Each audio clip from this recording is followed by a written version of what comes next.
Okay, we are live. Yeah. Welcome to the horror court. and I have my very special guest here, horror fan 88 from the Morbid Hour. hmm Thank And, you for uh, me. this is going to be the People versus Halloween 5. Film Yes. that is generally not too well liked.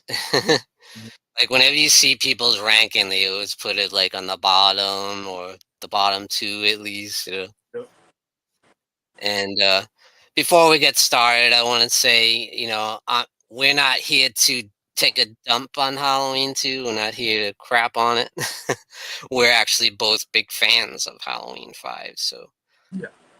what I wanted to do here is I wanted to address some of the issues that a lot of people seem to have when it comes to Halloween 5 and give our thoughts on it.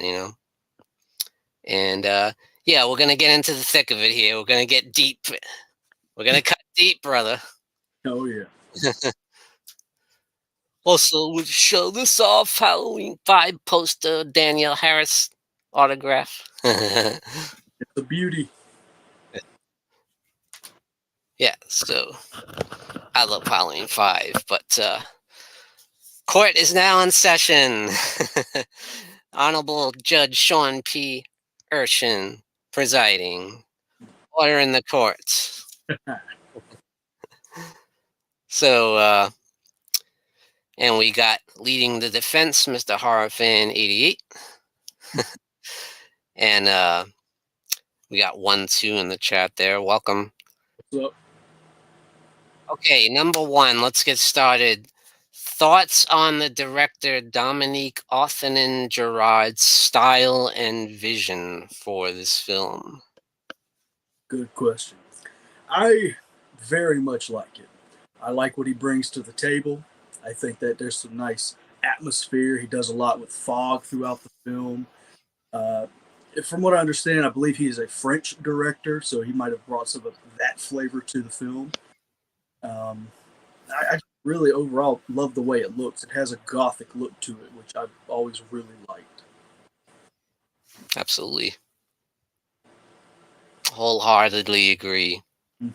Yeah, he brought a bit of a different flavor to this film that we haven't really seen in the franchise before. Mhm. A little bit of that, yeah, gothic feel, old school style. I love that. Me too. And one thing he did that I wanted to point out too is what are your thoughts on with how they changed the Myers house to it's more of like a gothic mansion?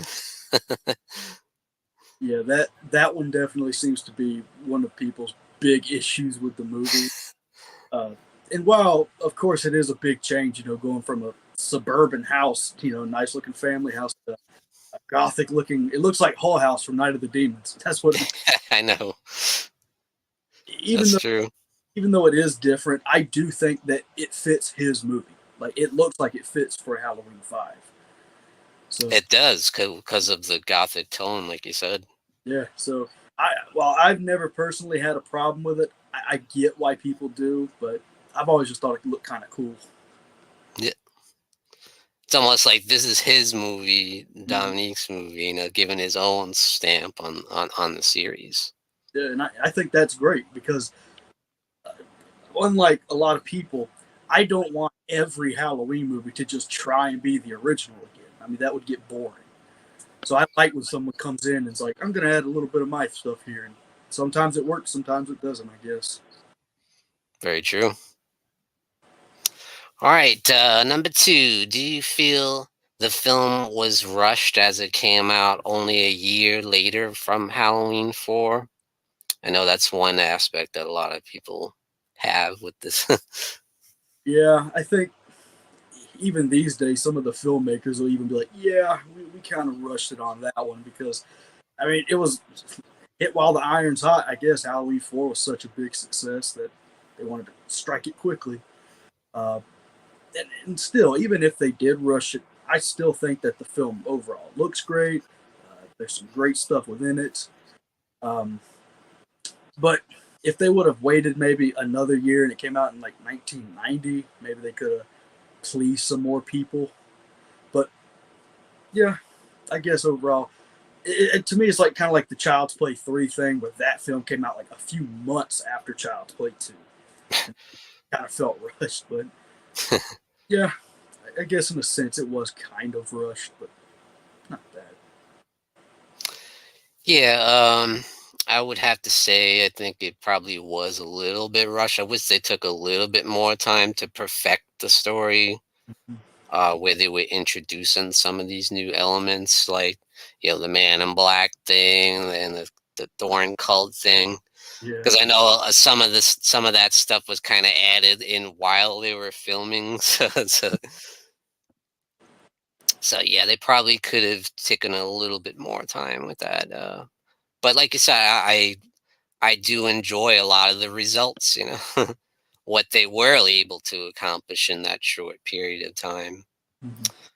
But like Mustafa Khan said in one of his interviews, like, we were competing with ourselves. And like you said, like, by the time they were coming out with this movie, Halloween 4 was coming on VHS and stuff. He has a good point there. Yes, Trash Stash in the house. How's it going, man? They might have rushed it because Danielle Harris would look 21. It's probably true. And at number three, were you disappointed that they did not choose to make Jamie Lloyd the killer in this film after the way that Halloween 4 ended? Or were you happy with the way they handled the character? This is a big content with the fans for sure. Another great question. Uh, I personally am completely fine with the fact that they did not go in that direction. Uh, I mean, how it would have turned out, I guess, in maybe an alternate universe, we could have seen it. But especially judging by the way people reacted to Halloween Ends when they actually went through with that, I'm sure it wouldn't have, might have been even hated even worse. Uh, and hell, with Halloween Ends, they even had Corey dress up like Michael, but still didn't work for people. So, I mean, it would have been interesting to see, like maybe if they Jamie and Michael teamed up, or even if he was actually dead and she became the new Michael or something. But overall, for me, I'm kind of happy they did not go in that direction.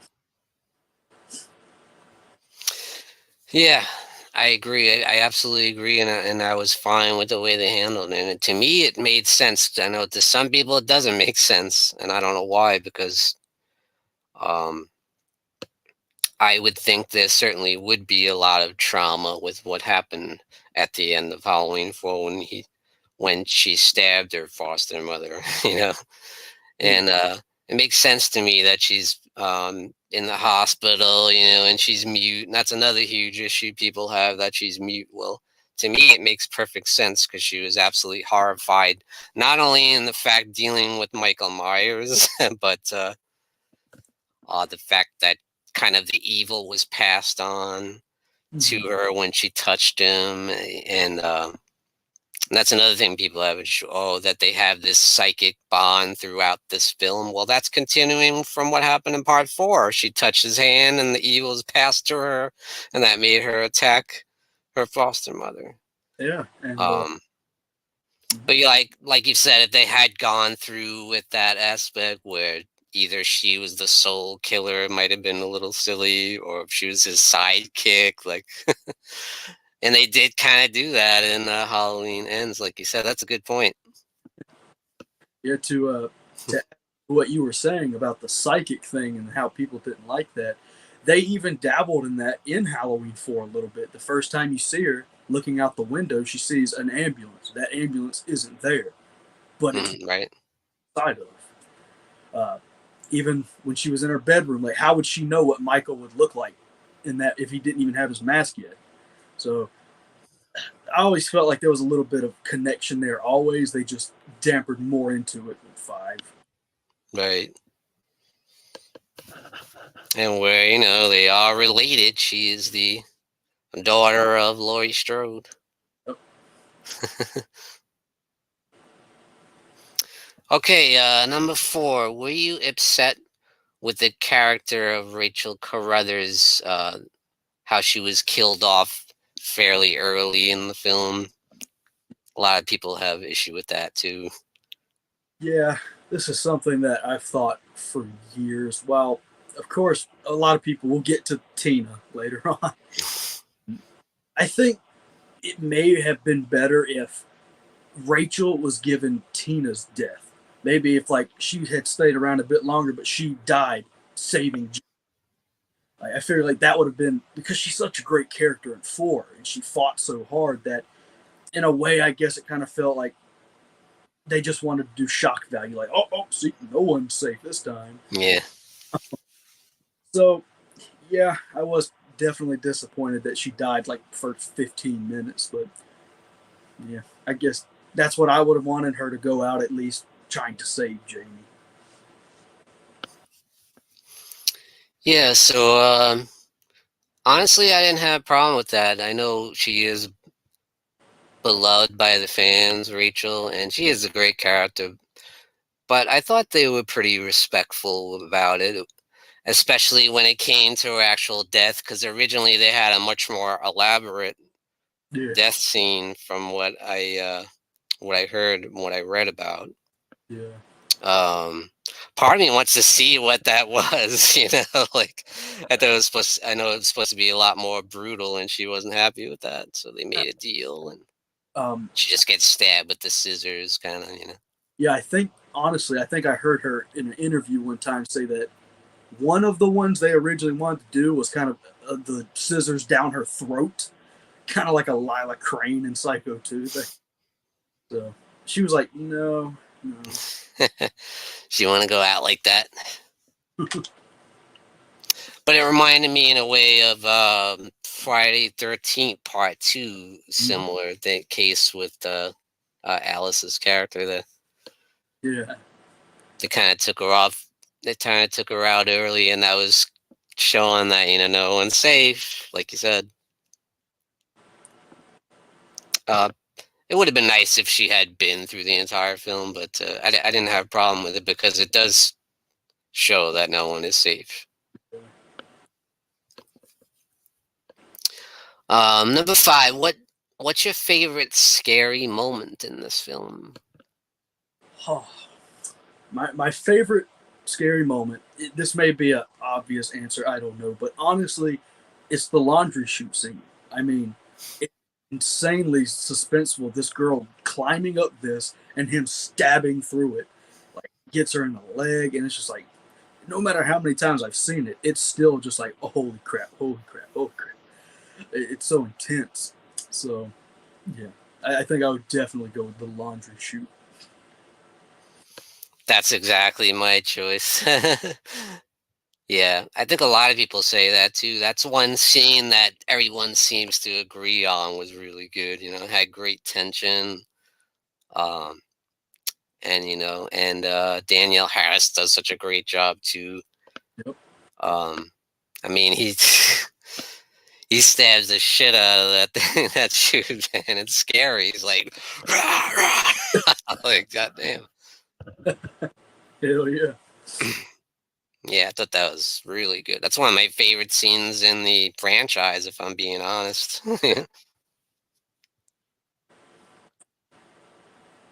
Welcome, Ginger Roberts. So like, she has Rachel's icon right there. Nice. Welcome. That's true. Favorite kill in the film? I love this one. This has been my favorite for a long time, but it's in the barn. I'm talking about the pitchfork right through his back onto her, and like it's not a double kill, but the way he comes into frame and it's all foggy. I love the way that looks, and it's so brutal. Just wow. Yeah, it's pretty nasty too. They actually like showed. Yeah, Because there are a couple of scenes where they kind of cut away, but that was pretty brutal.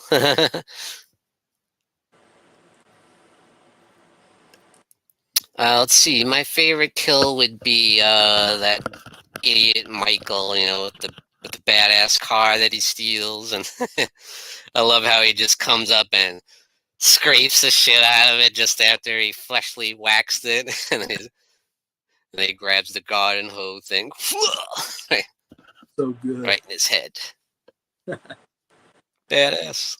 I love, even though that character of Michael was just kind of an asshole, his introduction was perfect because they were just Michael, and then he stopped. What? It's like, how did you hear them driving by so fast?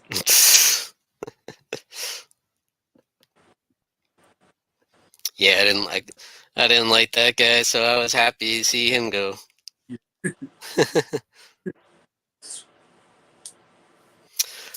Here's another point of content with a lot of people.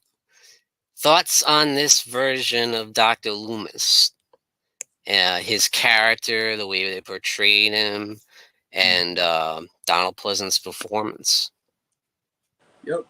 This is another point a lot of people don't like, and uh, as you've said before, it totally makes sense. Like, he has almost devoted his life to taking down Michael, and he just comes back and comes back. So him losing his mind totally makes sense to me, and I think that's what Donald Pleasance was going for. He was going for a Loomis that was pretty much broken to the point where he would use Jamie as bait just to get Michael.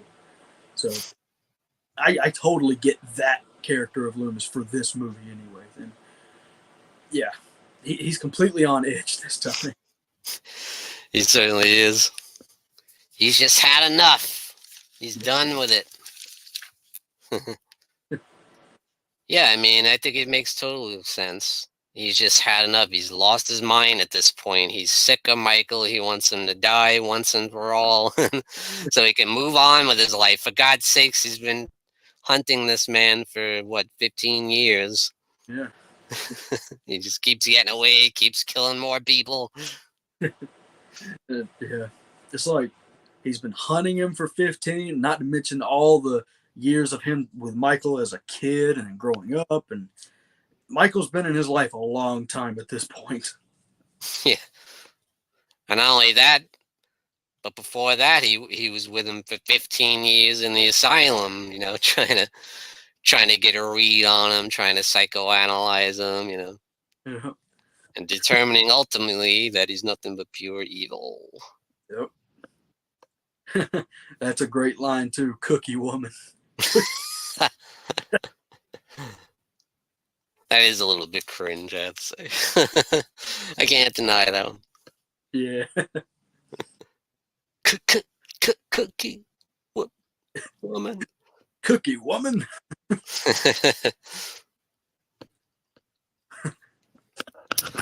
And here's an interesting one. I'm very curious to hear what your thoughts are. Thoughts on the unmasking scene of Michael Myers.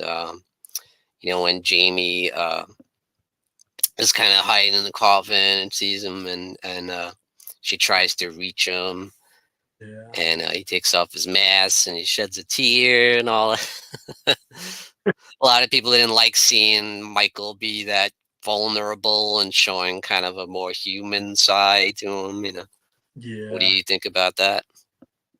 Well, since this is technically a part of the Thorn timeline now, if they're playing with the idea that Michael is possessed like by the spirit of Samhain and all of that, I feel like in that scene he actually broke through to him a bit, and like his human self started to come back, and that's why he shedded a tear and was all like looking sad. But then it snapped back, and then he went back into kill mode. But it's one of those things that sequels do, where if you have an established killer that they explain as no emotion, he's a blank, pale, emotionless face, the moment they try and do something with that, it's probably not going to work for the most part. Um, Honestly, it's never really bothered me because it was only like 20 something seconds. And then he was right back to trying to kill her. it's one of those things I completely understand why people don't like that. And I guess I'm honestly 50-50 with it. Yeah. And there's actually a couple times where you see Michael pretty vulnerable, like at the beginning too, when after he falls into the well, after he getting shot at the end of part four, you see Yep. him, he's all messed up in it. And when he kind of stumbling around, and then he goes floating down the river and stuff. Yeah. And it takes a year to recover. When on Halloween, of course, he returns. Yep. But yeah, I can see how people would have a problem with that. But yeah, it's just like I said, give this director giving his own stamp on this, showing a little bit of human side to Michael that we never really saw before. Yeah. Um, as far as the unmasking, you don't really get a good look at him, but you do in that early scene when he's at staying with the old man and he gets up, from the bed. You kind of get a good look at him. Yeah, you do. Um, I actually I actually have my own little question to ask and get your opinion on. Uh, Shoot. which do you prefer, the old Hermit opening or the Doctor Death that was actually finally released with the 4K? Like that was, Yeah. It's interesting. yeah, I thought it was cool seeing that, like, as an extra, and seeing how that would have played out. hmm I'm not sure, because it's a little bit much for me. I like it the way it is. I like it with the old man scene. Kind of seeing the old hermit almost reminds me of like Frankenstein. Bride of Frankenstein, when the old man took him in and taught him how to talk and stuff. that's a It good kind point. of reminded me of that a little bit, so I like that. Yeah, that's a And it's cool as an alternate deleted scene. That's kind of fun to watch, but I yeah. prefer the old man one. How about you? I think I would agree with you on that one. I mean, like you said, it is cool because that whole opening was like a legend for years, and we're never gonna see that, but we finally did. So Yeah, thought it was pretty cool. It makes a great extra for the 4K release. yeah,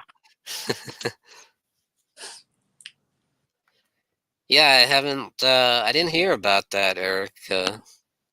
Eric says the actress from Halloween 5 tell me she hate horror movies and she hates being around fans. Just PayPal to her.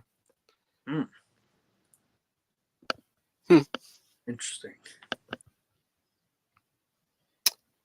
How about Don Shank's portrayal as Michael Myers? What do you think of him as the Shape?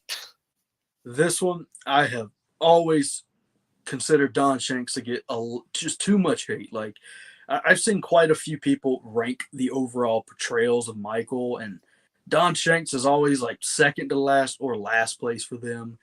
And I didn't get it. I was like, I thought he was a great Michael. I thought that he was imposing, and I overall like the fact that Don Shanks, brought the fact that Michael uses a lot of farm tools this time. It was a nice change up, Yeah. and I've always liked him, and he's always been one of my personal favorites. And yeah, it's always sucked to see him get so much hate, but because if we're being honest, I was like, what's totally wrong with him? I know. I have no idea. What, he doesn't walk extremely slow. He doesn't run. He's Michael. I don't see what's wrong with that. I think he's pretty creepy in some of the scenes, uh, like when he is stalking Rachel in the house, and you see him like in the closet watching her and stuff. Like those scenes are creepy. Like when he's watching her from outside behind the bushes. And I thought he did a good job. My favorite scene with him would be when Dr. Loomis confronts him towards the end there. I love that part. That's my favorite scene in the movie. Oh, when Dr. Loomis talks about the rage, you feel like if you have to kill them all. And he kind of looks up and turns his head, thinking about it, Mm-hmm. and he lets loosen his grip on the knife. And Dr. Loomis like, you don't need that. Yeah, I think that's great, and I also think that they never really directly outright say it in the movies, but I have always thought Michael really never ever wanted to kill Loomis. He had so many chances and didn't. Like he could have killed him right there. Instead, he just wounds him to keep him back, but he doesn't actually kill him. So I always thought that was an interesting dynamic. Like, yeah, That's a good point. Very good point. I think in some corner of his mind, there's a little bit of respect there for him. absolutely. And he like understands kind of that he tries to reach him. Yeah. There's a little bit of respect there. I always like that too. Mm-hmm. Yeah, I mean, even when he, like you said, when he has the opportunity to just like stab him quick and then move on, like he won't. You never see him like just hack at him. Like, Yeah, unless you're Rob Zombie's version. mm, But yeah, like looking back at it, like in Halloween 2, he kills everyone. He just stabs Loomis one time with a scalpel, just to throw him back so he can get the yeah, boy. just to get him out of the way for a second. Yeah. Now here's a huge one. Can't wait to hear about this one. Wendy Kaplan's Tina is very controversial to the series. She's one of the most hated characters, it seems. Yeah. Why do you think that is, and what is your take on Tina as a character in this film? I the way I've always looked at it is, if you're someone that doesn't like energetic people and you get very irritated by them, like I guess like if you're just sitting there trying to relax and then all of a sudden she comes jumping around, you're gonna be like, uh, I don't know. I've always thought she was fun. Like, is she like one of the best characters of the franchise? Hell no. Uh, but I've always just like, maybe I'd hang out with her. She seems like she'd be a fun time, honestly. But I agree. I completely understand why people don't like her. Um, yeah, I mean, what I find hilarious, and it gets me all the time, when she's in the car with Michael, like Michael Myers, and she's like, "Stop! I want to get a pack of cigarettes," and he keeps going, and she's like, "Stop the goddamn car!" He even stops and backs up so she can get it. He's like, "Whatever, just go, get the fuck out." So, Michael got annoyed at her, but yeah, That's a cool scene. I always like that too. yeah, Like when he's wearing like the goblin mask thing. yeah. It was a And she kisses him and she's like, that's creepy. yeah. Um, one part, one part of Tina I never really liked was when she actually gets to where Jamie's at, and Jamie's like, "Please stay." She's all like, "Well, I gotta go. I got a date," and he makes my heart all fluttery and stuff. But then when she actually goes there and they ask, "Hey, where's Michael?" She's like, "Ask me if I care." It's like,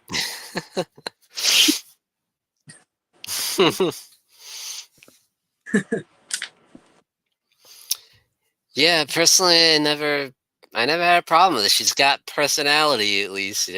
Like you said, she would probably be fun to hang out with. I always liked her. She's nice looking. What's not to like? She's a little bit rock and roll. She's very spunky and colorful. yep, Some of the other characters I can't say that about. yeah, A little bit cardboard cutouts. yeah, and like it's weird. People single Tina out as being annoying, but I'm like, what about Spitz, the one who's like, it's like I know, right? but I mean, hell, even in the end, Tina did give her life to save Jamie. That's right. Although it was weird that it looked like she got stabbed in the shoulder and that killed her for some reason, but okay. So I don't know. I thought it was fine, at least the way they introduced her, as Rachel's friend, and you see her hanging out with her, and they have plans to go out. It wasn't like they just threw her in there out of nowhere.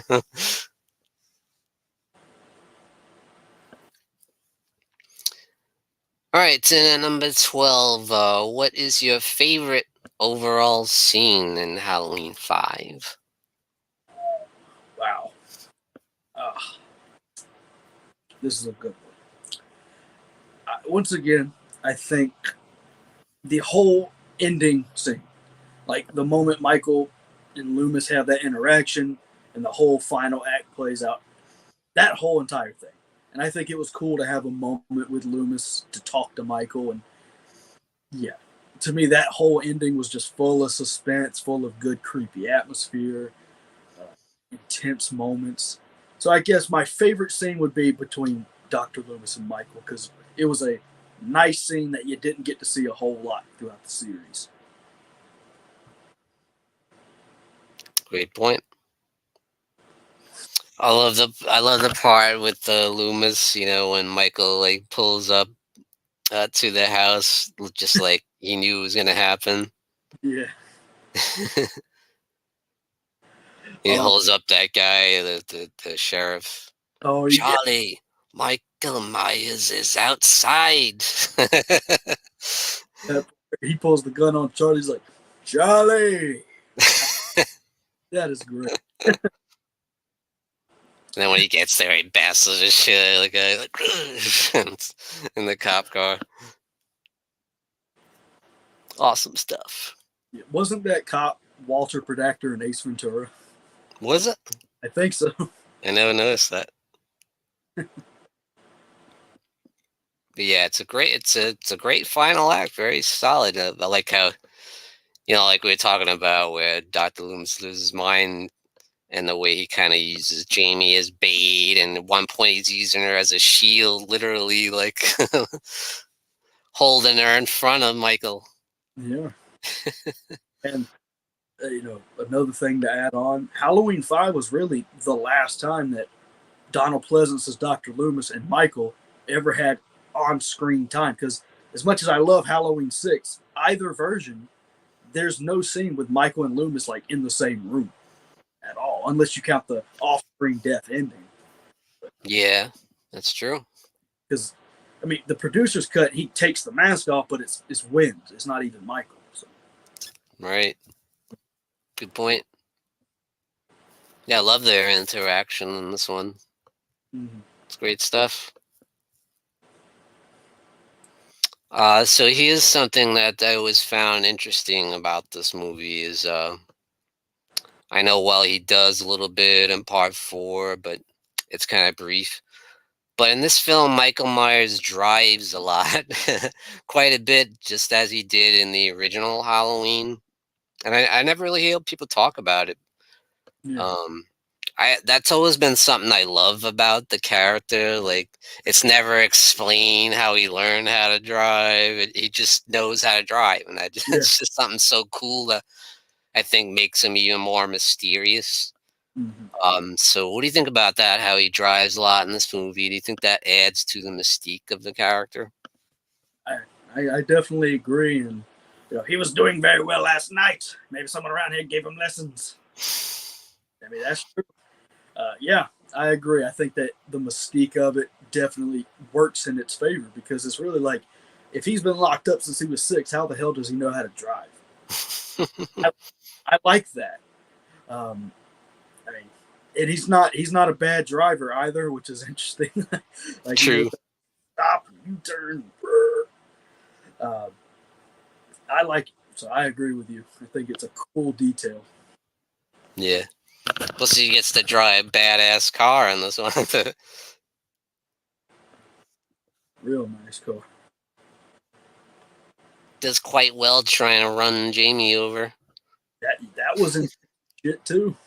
Yeah, that was pretty intense. Oh yeah. I imagine that must have been pretty grueling for Jamie to do that scene. I mean, Danielle Harris. Yeah. Um, Did you ever see the making of documentary of Halloween 5? There Yeah. was there was that where they were filming that, and Wendy Kaplan accidentally fell down in front. They were like, "Whoa, whoa, whoa, whoa, whoa!" Because she almost got ran over by the car. Imagine. Crazy. So another point about this film is it kind of introduces the cult of Thorn aspect of the series,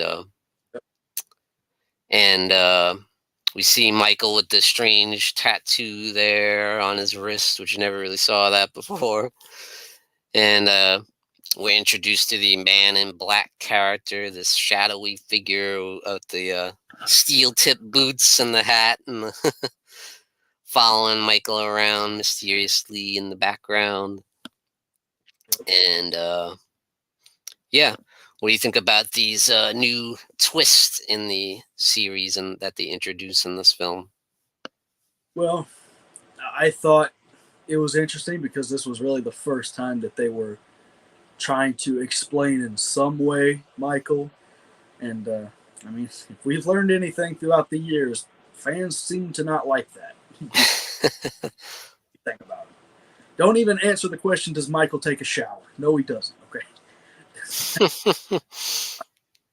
But I liked it because one thing about me is that my favorite timeline has always been 1, 2, 4, 5, 6. That's always been my personal favorite. Of course, back when I was watching it as a kid, there wasn't all these different timelines like there are now. But I've always really liked the Cult of Thorn angle. I think they kind of went a little crazy with it later. Um, but to me, it added something weird and unique that I liked. Because, like I said before, I don't want every Halloween just to try and be the original. So if they try something new, either I like it or I'm like, okay, it wasn't for me. But I liked it, and I think the Man in Black added a good mystery, even though the filmmakers themselves didn't know who the hell it was, and they were going to for the next person.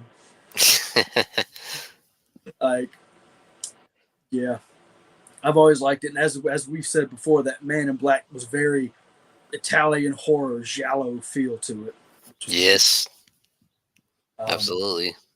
so yeah, it's another one of those things. I get why fans overall don't like, but really, I've never had a huge issue with it myself. Personally, I found it intriguing. I was like, what's going on with this guy? Who is he? Is he like Michael's long lost brother or something? You know, I mean, we don't know in this film, Yeah, and all we know is that he's following around, and then the end. Well, I'll get into that later, but but they don't really get into the cult per se in this film. They just kind of introduce these little elements, and that they had to follow up with in the next film, of course. yep. But I was intrigued by it. One thing again to mention Mustafa Akkad. He said when people asked him, about this, he's like, "Well, if you're gonna have 7, 8 sequels in a franchise, you have to give something away at some point." And Yeah, I think that was a great point. Like you have to give him a little something. I mean, come on.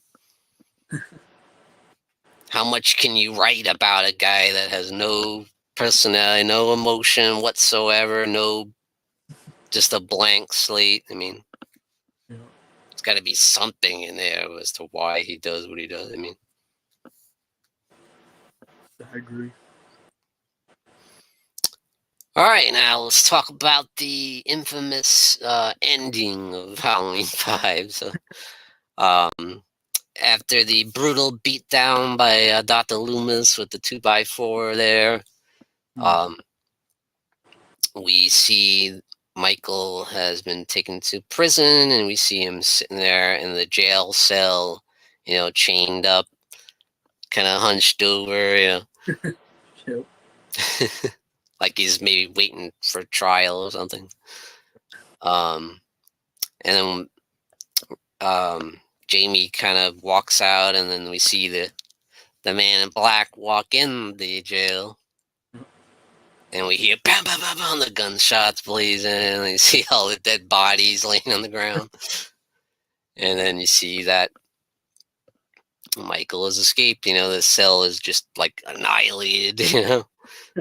And we see the man in black obviously broke him out of prison, and that's it. That's how we're left. What do you think of the ending of Halloween 5 and how it kind of is a cliffhanger? Yeah, I think even though people hate that too, um, I'm without a doubt, I'm sure that if I would have saw this in theaters in 1989 and that happened, I would have been like, I got to see what happens next. Now I'm pumped. I'm intrigued. It just sucks everyone had to wait like 6 years for it. I know, right? But I thought it was cool. And another nitpick I hear is, well, they wouldn't put Michael in the jail cell with his mask still on.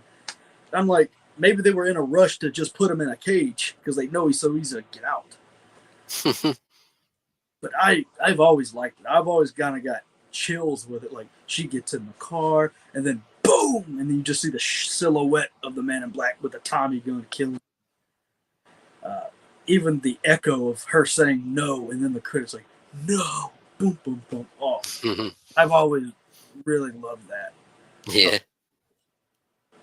pretty cool stuff. Yeah, I always liked it. And that's exactly what I was thinking. That I was intrigued. I can't wait till the next one. What's gonna happen?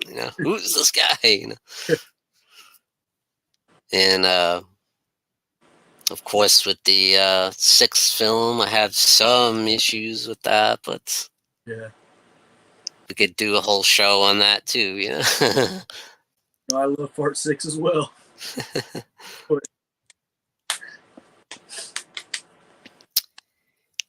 So, in the end, overall thoughts on Halloween 5? Do you feel like it's underrated? Do you feel like more people need to give it a chance, give it another look?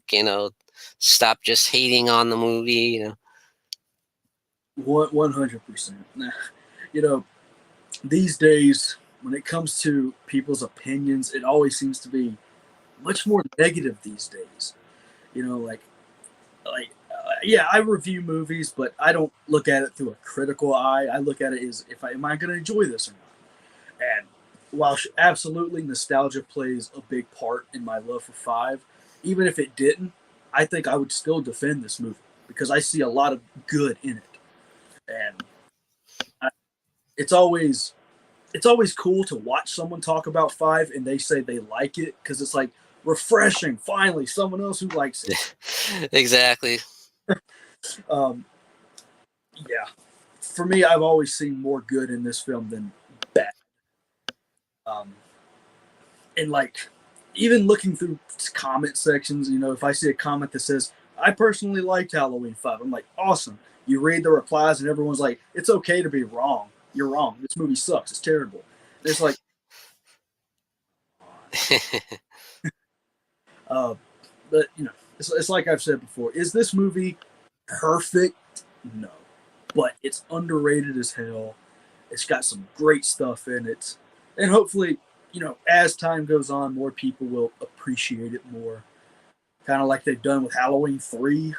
That's over time, that's gained a cult following. And I do think this has a cult following for sure. It's just the majority is not as loud as some of the other films in the franchise. Yeah, I agree. So it's always cool to hear someone else. And that's why I thought this show was such a great idea because it's all praise for Halloween 5. And that's what we're here for, and that's why I thought you'd be the perfect guy to come on the show, because I know you're a big fan of Halloween 5, as I am as well, and there's not that many of us out there. And I want to open people's eyes, man. Give this movie a chance. There's a lot of great stuff in here, but like you said, it's not perfect. It has a few issues, and yeah, I acknowledge that. There are a couple of cringe-worthy moments, but there's a lot of great in here, and people overlook that, look past it, and forget that there's some really good stuff in here. Mm-hmm. Some of my favorite scenes in the franchise are in this movie. There's a lot of great stuff in here, so give it a chance, people. Yep. And agreeing with what you said and adding on to that for everyone watching, we are not here to be like, hey, you change your mind, love it now, or just maybe give it another chance if you haven't seen it in a while. See how you like it. Exactly. So yeah. Verdict is Halloween 5 is awesome. Check it out. Hell, Case closed. hell yeah. So I just want to say thank you very much, Mr. Horror Fan 88, for joining us this evening. Thank Always a pleasure working with you on the Morbid Hour. Love hearing your thoughts and your views on the horror genre, especially the Halloween franchise. I know you're a diehard fan. you. That's right, 1-2. Give 5 a chance. Well, I will say thank you so much for having me. I'm glad to be the first guest in this possible new series of defending good films. Um, Great to hear your thoughts as well. This was a hell of a lot of fun, and I hope to do it again someday. Hope so too. Thanks for joining me, man. Oh, thank you very much. And thank you to everyone in the chat who joined us this evening. The Trash Stash, Ginger Roberts, 1-2. Thanks for hanging out with us tonight. And have a great evening. Have a great weekend. And thank you for joining me, Sean Patrick Erschen, in the Horror Corner. Peace out, guys. Have a great one. Have a good night.